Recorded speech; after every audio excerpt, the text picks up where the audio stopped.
I like to say to President Donald Trump, President Donald Trump, my name is Manning Rollerson. I live in Freeport, Texas. I'm a registered voter. I'm a United States veteran. I have 5 children, and I have 24 grandchildren of multiple races. I can't understand why you are not speaking out about the mass murders of African Americans in the United States. NerdWallet.com knows that it can be hard to know. I cannot understand why your administration says it's a local matter when we have civil rights laws on the books. But when it comes to credit cards, you made an oath to to protect American citizens, to help you find the lowest rate, most but I can't see that you're doing that, sir. Nothing beats knowing. Find your next card today. I seen you put people in your cabinet that's totally against people of color. I have seen your policies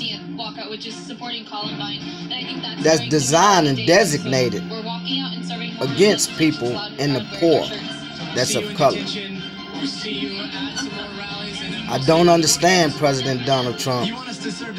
When you made the campaign slogan speech, what the hell do you have to lose? Well, President Donald Trump, I can answer that question for you. We have our lives to lose at your hands and your watch. You made a statement to the police union in New Jersey to not be so nice to them, to be rough. At that time, you should have known that you violated your oath of office to keep all American citizens safe. Now, for a young man to be shot 7 times in the back and 1 in the side, in the leg and in the back of the head, NBC News correspondent Keir Simmons and Jennifer Rubin of the Washington Post. And there was no firearm in his grandmother's backyard. What is going on there? You should say something about that. For a young woman and a young man to be shot, there was 102 bullets fired into a car. You should have said something about that. But you are not saying anything about the mass murdering of African Americans in the United States of America that has given everything to this country. Even though times of oppression and times of peace.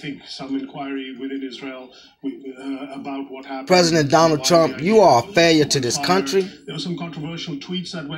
And I don't understand why the Republican Party is not standing up and holding you accountable for the actions that you commit against these people of America.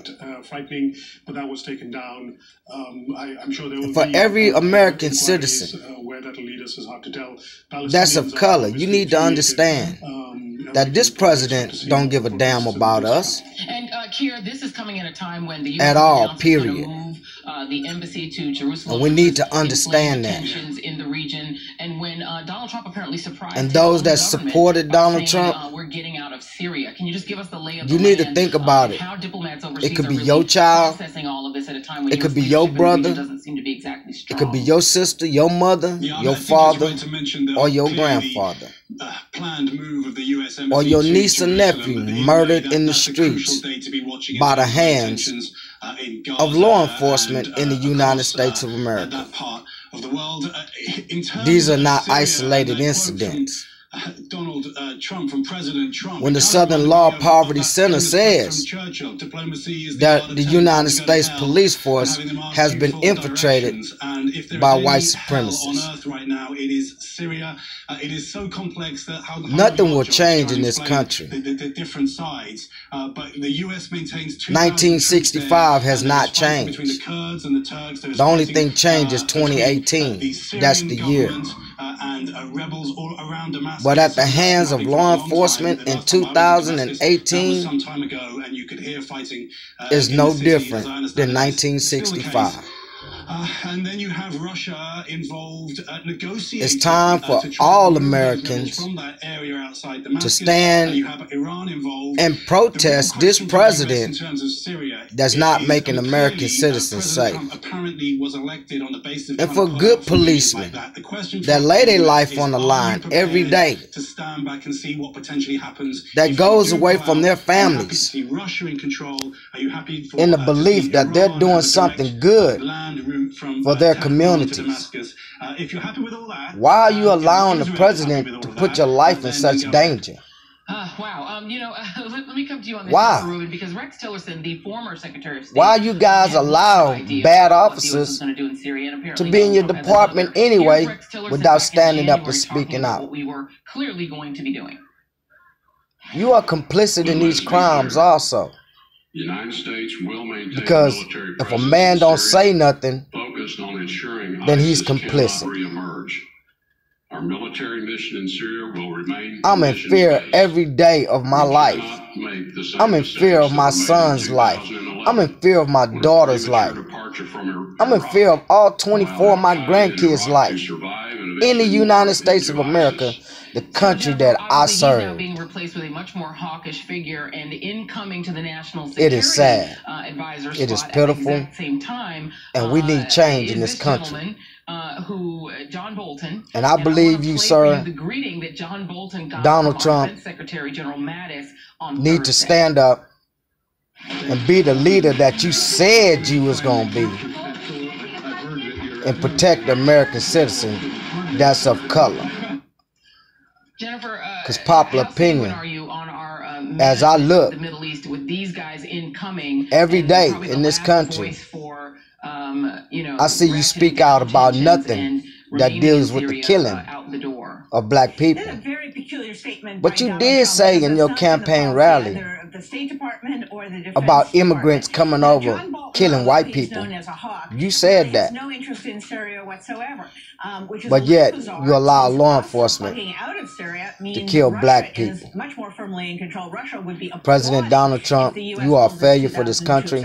And is contrary to our you are a failure to the people of this country. Iran, because Iran is the big winner. And you are a failure to the office that you hold. That we're really willing to let Putin control the Middle East. And if people are this is Easter Sunday. That's one thing, but the day that we go out and thank our Lord and Savior, Jesus Christ, for dying for us.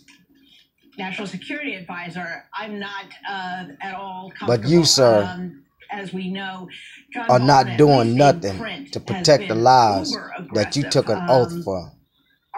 To the American people, may God bless and keep you, is my prayer. Iran saying negotiations are worthless. So if he thinks that running a national security policy and coordinating for the president is the same as writing an op-ed, we're in a heck of a lot of trouble and we're going to see a lot more violence in the world. He is now in the big boy chair, and it would behoove him to start acting with more restraint, more thoughtfulness, coordinating, getting serious input from General Mattis, who's about the only one, I think, there who can restrain Trump at this point, and making sure that there is a good decision process. My concern is that John Bolton is not one who should be in charge. You have Syria, where the U.S. Essentially is ceding control to Russia. We have Iraq, which is still problematic. You have now this issue with the question of whether the United Arab Emirates is also trying to control